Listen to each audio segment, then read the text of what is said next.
दोस्तों नमस्कार। हिंदीक्विन.com में आपका स्वागत है। आज हम बात करने चल रहे हैं सारा आकाश उपन्यास में चित्रित समस्याओं के बारे में।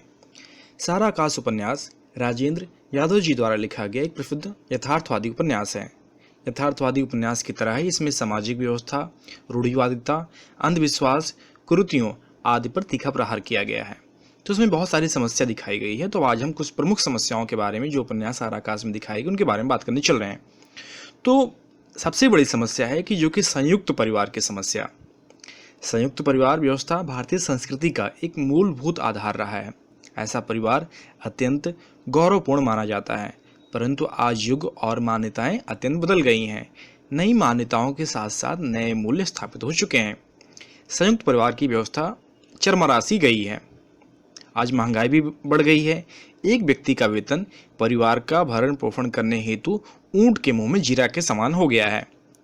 तो यही समस्या को सारा आकाश उपन्यास में दिखाया गया है। बड़ा परिवार है और उसमें समर के भाई धीरज मात्र एक व्यक्ति कमाई करने वाले हैं, शेष सभी खाने पीने और पढ़ने वाले हैं। ऐसी स्थिति में परिवार में जब भी कोई नया सदस्य आता है तो समस्या और भी जटिल हो जाती है। ठाकुर साहब के परिवार की गाड़ी किसी तरह चल रही है। प्रभा और धीरज की नवजात कथा से वह और भारी हो जाती है।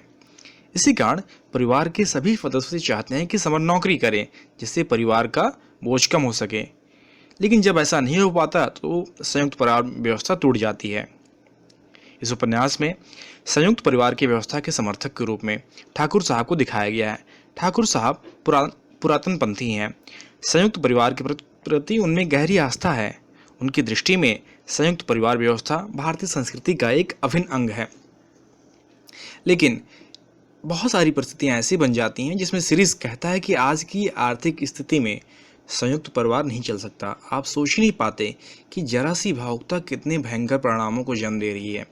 इसका एक परिणाम इतना भयंकर है कि उसकी किसी से तुलना नहीं कर सकते। अपनी शक्तियों और प्रतिभाओं को सही दिशा में बढ़ाने का अवसर ही नहीं मिलता। इस समस्या का समाधान प्रस्तुत करते हुए सीरीज आगे कहते हैं कि माँ बाप को खुद चाहिए कि बच्चों को समर्थ बनाकर उन्हें अपनी अपनी शक्तियों का परीक्षण करने के लिए छोड़ दें, उनकी मदद करें। इससे संबंध भी बाद में अच्छे बने रहते हैं। तो सीरीज स्पष्ट शब्दों में समर को सलाह देता है कि वह संयुक्त परिवार व्यवस्था से अलग हो जाए, परंतु मध्यवर्गीय मानसिकता में पला बढ़ा समर ऐसा करने का साहस नहीं दिखा पाता और एक दिन ऐसा होता है कि वह पागल होकर अपना घर छोड़ देता है। दूसरी समस्या इसमें जो है अर्थ संबंधी समस्या, अर्थ यानी पैसे वाली, धन की समस्या है। तो यह सबसे बड़ी समस्या भी बन जाती है कि इसमें आर्थिक समस्या है। मध्यम वर्गीय परिवार की दयनीय स्थिति का मूल कारण अर्थ है।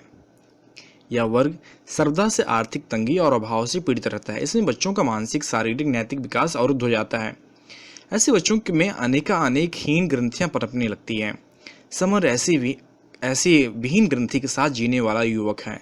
आर्थिक विपन्नता के कारण ऐसे परिवार के बच्चों में साहस का भाव आ जाता है और वे कायर बन जाते हैं। समर की तरह ऐसे युवक विद्रोह की भावना हृदय में तो अवश्य पालते हैं, परंतु उसे व्यक्त नहीं कर पाते। अतः अंदर ही अंदर घुटन और छटपटाहट के कारण वे दम घोटते रहते हैं अपना। प्रत्येक क्षण नौकरी करके पैसे के माध्यम से परिवार की मदद करने की बात सुनते सुनते समर थक जाता है। उसकी पढ़ाई का उद्देश्य केवल रोटी तक सीमित रह जाता है। परिवार की कमाई करने वाले सदस्य का नैतिक कर्तव्य है कि वो अपना वेतन लाके घर के बुजुर्ग हाथों में सौंप दे, और जब ऐसा नहीं हो पाता तो वहाँ परिवार में टूटने की स्थिति आ जाती है। इस प्रकार हम देखते हैं कि संयुक्त परिवार व्यवस्था और आर्थिक व्यवस्था साथ साथ चलती रहती है। अब तीसरी समस्या आती है तो हम दहेज के बारे में बात करते हैं। दहेज प्रथा को उपन्यास में बहुत महत्वपूर्ण रूप से उभारा गया है और दहेज के कारण और परिणाम दोनों पर बात की गई है। भले ही भारत सरकार ने इस पर रोक लगा दी, लेकिन यह आज भी बहुत समाज में खुलेआम चल रहा है और जिस समय उपन्यास लिखा गया उस समय भी बहुत खुलेआम था। इस उपन्यास में ठाकुर साहब बिरादरी के बीच अपनी प्रतिष्ठा और इज्जत को बढ़ाने की दृष्टि से अपनी पुत्री मुन्नी के विवाह में अपनी शक्ति और सामर्थ्य से अधिक खर्च करते हैं। इससे उनके ऊपर भारी कर्ज हो जाता है। यही कारण है कि दहेज लेना उनकी मजबूरी बन जाती है। समर की इच्छा के विरुद्ध वह उसकी शादी इसी कारण से करते हैं कि दहेज से वह अपना कर्ज चुकता कर लेंगे। वह मुंह खोलकर कर्ज नहीं मांगते, वह मुंह खोलकर दहेज नहीं मांगते। इसीलिए उनकी इच्छा के अनुकूल जितना वह चाहते थे उतना दहेज नहीं मिला। इसीलिए वह मन महसूस कर रह जाते हैं और सबसे छोटे लड़के अमर की विवाह की बात सोचने लगते हैं। पर्याप्त मात्रा में दहेज न ला पाने के कारण लड़कियों को जो यातना झेलनी पड़ती है प्रभा भी उससे मुक्त नहीं है। अम्मा और ठाकुर साहब का प्रभा के प्रति जो क्रोध है वह केवल दहेज को लेकर है। भाभी जी इस कमजोरी का अनुचित लाभ उठाती हैं। यही हालत मुन्नी की प्रति भी है। मुन्नी अपने ससुराल में दहेज लेकर अधिक नहीं जाती, इसलिए उसकी हत्या कर दी जाती है और वह जब तक उसकी शादी थी तब तक उसके साथ बहुत बुरा भला उसके साथ व्यवहार किया जाता है। दहेज के अभाव में प्रभा को शारीरिक, मानसिक और भावनात्मक संकट झेलना पड़ता है। उसे घर का संपूर्ण कार्य अकेले करना पड़ता है। उसकी छोटी छोटी भूलों को भी पहाड़ की तरह बढ़ा चढ़ा कर रखा जाता है। इसके कारण इसका ऐसा होता है कि प्रभा का दाम्पत्य जीवन सुखी नहीं रह पाता। अब चौथी समस्या है कि समाज में नारी की स्थिति क्या है। हिंदू समाज में सामान्य रूप से नारी को अबला माना जाता है। मध्यम वर्गीय परिवार में नारी की स्थिति बहुत कुछ दहेज के धनराशि से संबंधित होती है। दहेज न ला पाने के कारण परिवार में प्रभा को यथोचित सम्मान और सद्भाव नहीं मिलता। तो सीरीज की नारी संबंधी अलग भावना है और समर की नारी संबंधी भावना अलग है। समर की नारी संबंधी भावना सीरीज की विपरीत है।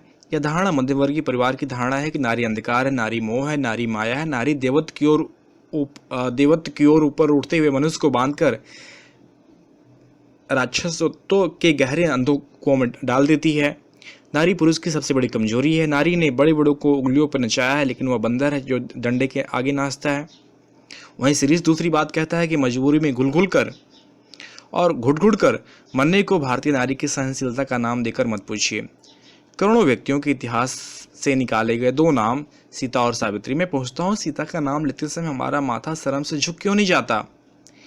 निर्दोष नारी के कितने बड़े कलंक और कितनी अमानुषिक यातना को हम लोग झंडों की तरह गाड़ कर पूछते हैं। जिस औरत ने आपको जन्म दिया है आप उसे नरक का द्वार कहें, और जिसे आप अपनी बेटी की माँ बनाने जा रहे हैं उसे कुंभी पाक बताएं, यह हद दर्जे की नीचता नहीं तो और क्या है। तो वास्तव में यहाँ पे पूरे उपन्यास में दिखाया गया है कि मध्यम वर्गीय परिवार में नारी की स्थिति बड़ी दयनीय है। यह वर्ग नारी की प्रेरणा, शक्ति, सहनशीलता को भूलकर संकीर्ण मनोवृत्ति को ही मान्यता देता है। इसी कारण दाम्पत्य प्रेम में सदा कटुता बनी रहती है। पत्नी को नारी के तुल्य समझा जाता है।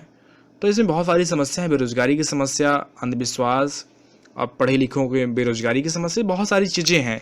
लेकिन मुख्य समस्या है संयुक्त परिवार की समस्या, धन संबंधी समस्या, दहेज प्रथा की समस्या और समाज में नारी की स्थिति।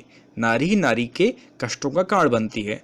तो इन सारी समस्याओं को उपन्यासकार राजेंद्र यादव जी ने अपने उपन्यास साराकाश में बहुत भली भांति दिखाया है और पाठकों को इन सारी समस्याओं से निकलने का मार्ग बतलाया है। धन्यवाद दोस्तों, हिंदी कुंज चैनल को सब्सक्राइब करें और बेल आइकन को प्रेस करें।